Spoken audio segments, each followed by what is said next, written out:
Assalamualaikum warahmatullahi wabarakatuh. Kami dari kelompok 7 PDB 05 akan melaksanakan field study di Masjid Pemuda yang berada di Jalan Ali Kepiting. Nah, ikuti keseruan kami dalam melaksanakan field study ini. Bye. Bye.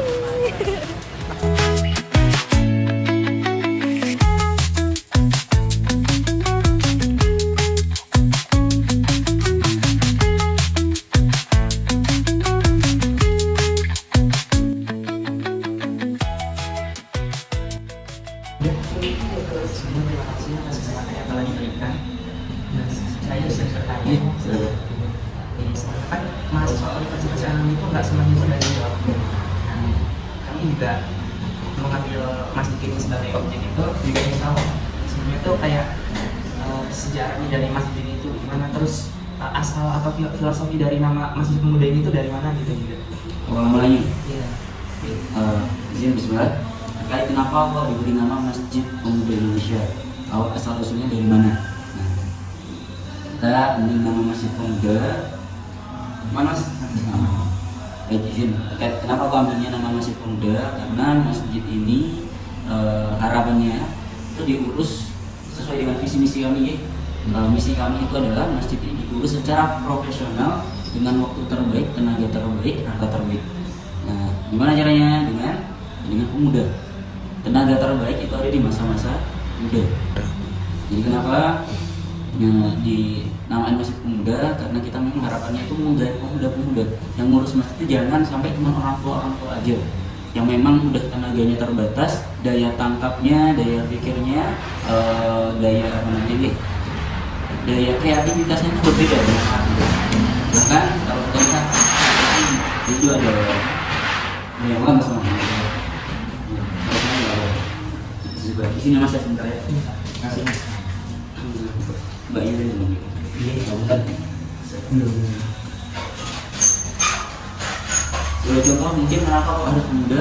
Kita lihat di zamannya Umar bin Khattab itu menjadikan anak muda itu sebagai penasehat negara. Siapa itu? Ibnu Abbas. Ibnu Abbas itu ahli staf negara. Siapa sebagai tahu? Kenapa kok butuh anak muda? Ternyata ada beberapa problem, beberapa masalah itu yang nggak bisa diselesaikan oleh orang tua. Butuh nih anak muda yang daya kreativitasnya itu tinggi. Kadang ada sesuatu yang nggak terpikirkan oleh orang-orang generasi tua, terpikirkan oleh generasi muda. Mereka bisa mengikuti apa yang namanya perkembangan zaman. Masih cemerlang-cemerlangnya. Nah, ini kenapa butuh pemuda? Dan pemuda di sini selain butuh daya tangkap yang cepat, fisiknya pun harus kuat. Makanya kita di sini tuh setiap habis sholat itu ada namanya itu olahraga bareng. 50 kali push up, ada 15 kali squat setiap kali habis sholat. Tujuannya apa? Untuk menjaga fisik. Karena kita kan ada namanya kita program ada ambulan gratis, makan gratis. Ini kan butuh fisik. Kadang kalau jemput pasien harus apa? Angkat-angkat, dorong-dorong. Makan gratis harus standby gitu ya. Nah, ini kan butuh fisik yang memang harus untuk jangan sampai sakit-sakit. Ini kadang aja ya, yang masih muda-muda atau kadang ketika banyak programnya itu banyak gitu ya, waktu itu di hari itu banyak program itu kadang bahkan besoknya bisa sakit gitu ya, yang muda karena saking padatnya jadwalnya. Nah gimana kalau seandainya yang sepuh-sepuh gitu ya, 50 tahun ke atas. Makanya kenapa di sini itu kadang kalau ada rekrutmen itu ada batas usianya, bukan karena untuk diskriminasi tapi memang sesuai kebutuhan. Jangan sampai nanti ketika ada program yang butuh, contoh kita ada mobil siaga, kalau ada pengendara yang mungkin motornya mogok, bannya bocor, itu kan kita jemput ya, mereka telepon kita jemput, kita carikan bengkel atau ban, tambal ban. Jadi kita ada pick up gitu ya, tinggal kita jemput ke tempat mereka mogok. Jadi itu kalau udah malam-malam gitu, apalagi mungkin perempuan mogok, bingung nih, pulang nggak bisa, tempatnya masih jauh dari rumah, nah, tempatnya sepi, gimana? Nah bisa kita hadirkan solusi itu. Nah, ini kan angkat motornya kan butuh tenaga yang baik juga. Jangan sampai angkat motor encok, kan bahaya. Itu salah satunya adalah diurus dengan tenaga terbaik, waktu terbaik. Tenaga terbaik, waktu terbaik itu adalah di masa muda. Mungkin itu nih terkait kenapa pemuda. Ya, untuk pertanyaan selanjutnya itu tadi kan ada menyinggung terkait kayak program dari masjid ini. Iya. Kami juga ingin tahu apa aja itu program kegiatan yang telah dilakukan oleh Masjid Pemuda ini, contohnya seperti kayak bakti sosial, penggalangan dana atau apapun itu untuk memberikan dampak nyata terhadap masyarakat di sekitar Pacar Kembang ini? Oke, baik. Kita kalau bicara terkait program, yang pertama kita anti namanya dengan minta sumbangan ya bahasanya. Jadi kalau di sini tuh nggak boleh minta sumbangan, minta dukungan support itu nggak boleh. Bolehnya minta apa? Minta doa. Nah, ini untuk menjaga apa? Menjaga hati, jangan sampai minta bantuan itu kepada manusia. Mintanya harus kepada Allah. Nah, makanya kita di sini nggak boleh tuh namanya minta-minta ke jalan lah. Bahkan di media sosial pun nggak boleh minta tolong sedekah ke sini dan lain-lain, nggak boleh. Bolehnya minta doa. Pertama itu untuk program kita ada harian, pekanan, bulanan juga tahunan. Nah, program harian ini kita ada makan gratis, bisa lihat ya, yang biasanya sering terjadi makan gratis itu insya Allah 2 kali. Yang prasmanan itu sekali dari hari Senin sampai hari Sabtu itu ada sarapan pagi di setiap hari di pagi hari. Di pagi hari habis selesai kajian salat subuh. Nah, kalau yang prasmanan itu beda-beda jadwalnya. Itu insya Allah sekitar 200 sampai 250 porsi setiap satu kali sesi makan gratis. Dan ini nggak hanya syaratnya tuh nggak hanya untuk yang sholat aja, nggak hanya yang muslim aja. Jadi muslim selain muslim boleh. Walaupun itu acaranya mungkin Jumatan. Nah, kadang itu bahkan tapi kita dahulukan memang yang sholat Jumat dulu. Nah, nanti ada biasanya ada ibu, ada apa, bapak-bapak yang selain muslim antri biasanya boleh nggak apa-apa. Jadi persyaratannya apa? Datang ikut antri, makanan dihabiskan. Insya Allah udah boleh, nggak perlu ada KTP dan lain-lain. Masak Islam nggak perlu ya. Terus ada program lagi namanya kita ada nginap gratis maksimal 3 hari. Saya baca di depan ya. Nah, ada program nginap. Ini kita biasanya kita sediakan ada bantal, ada matras untuk yang istirahat ya. Biasanya di gedung sebelah untuk yang laki-laki, di sini untuk yang perempuan. Ini untuk nginap. Kamar mandi kita buka 24 jam, bisa dipakai. Air minum gratis, ya. Kopi teh gratis. Kamar mandi ada 2 itu di seberang. Ini untuk hari ada kajian subuh juga, kita setiap hari ada kajian subuh namanya. Di program harian, program pekanan kita ada namanya majelis sadar diri.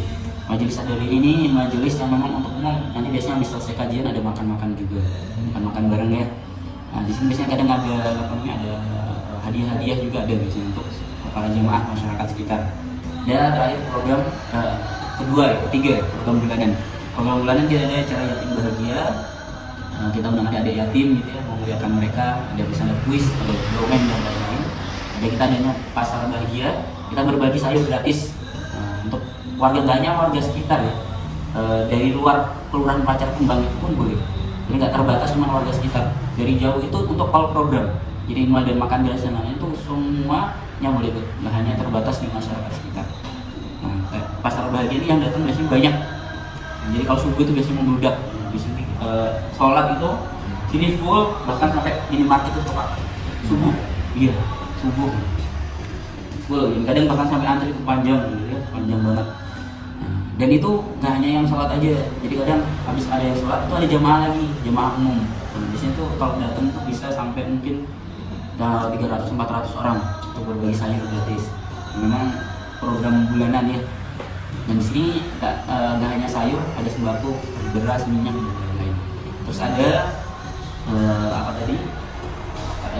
UMKM, kita ada borong-borong juga, borong-borong UMKM untuk nanti dibagikan di acara tadi, acara yatim bahagia tadi.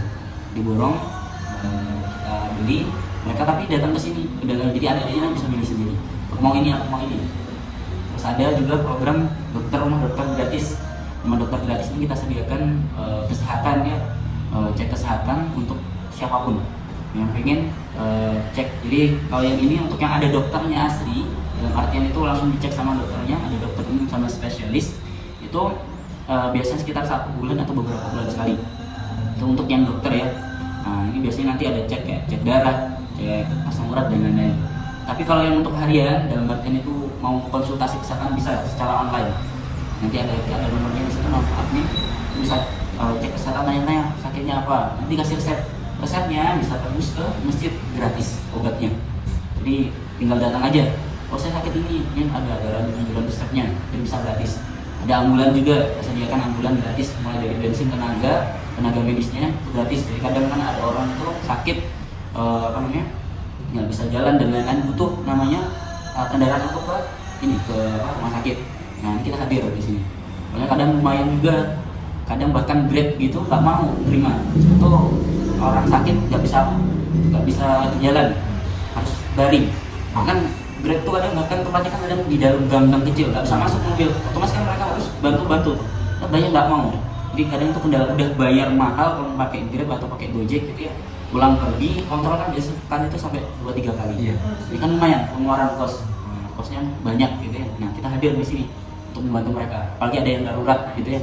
Kayak kemarin kalau ada yang darurat makan gratis, waktu makan gratis ada jemaah kena hernia. Tahu hernia yang sampai keluar gitu ya? Ini apa namanya? Organ dalamnya itu penyakit. Bukan, itu beda lagi ya. Hernia yang ini loh, yang apa namanya kayak turun brok gitu ya bahasanya kalau bahasa sana itu Jakarta itu turun brok. Jadi ini lepas apa namanya penyangga ususnya itu lepas. Jadi keluar sampai kayak perutnya mudar ke bawah.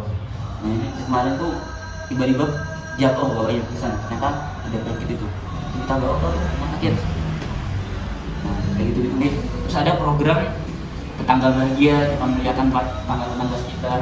Ada Jumata itu dukung masjid tetangga. Jadi kadang kan awal mulai kita kan namanya masjid itu jangan sampai iri-irian. Soalnya ada momen masjid itu iri. Contoh mungkin kita Jumatan banyak jemaah datang di sini. Jemaah di sana sepi. Ketika jemaah sepi, otomatis infaknya berkurang. Ini kan iri-irian. Makanya kita hadir namanya dukung masjid tetangga. Jadi kita support mereka biar rame mana, kita support makan gratis. Nah, jadi kalau Jumat kita himbau. Soalnya dari sini di masjid sana aja. Gitu ya. Ini ada makan gratisnya juga loh. Biasanya gitu. Jadi kita support juga.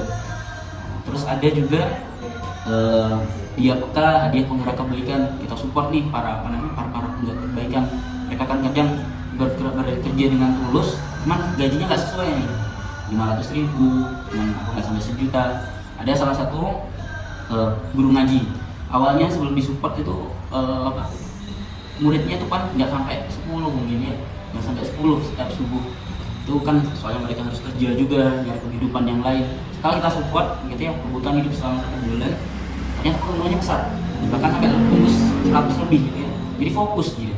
Jadi nggak fokus nyari kerja lagi, nyari pemasukan lain lagi, jadi nggak fokus ke situ, fokusnya mengajar, mengabdi. Jadi hasilnya apa? Maksimal.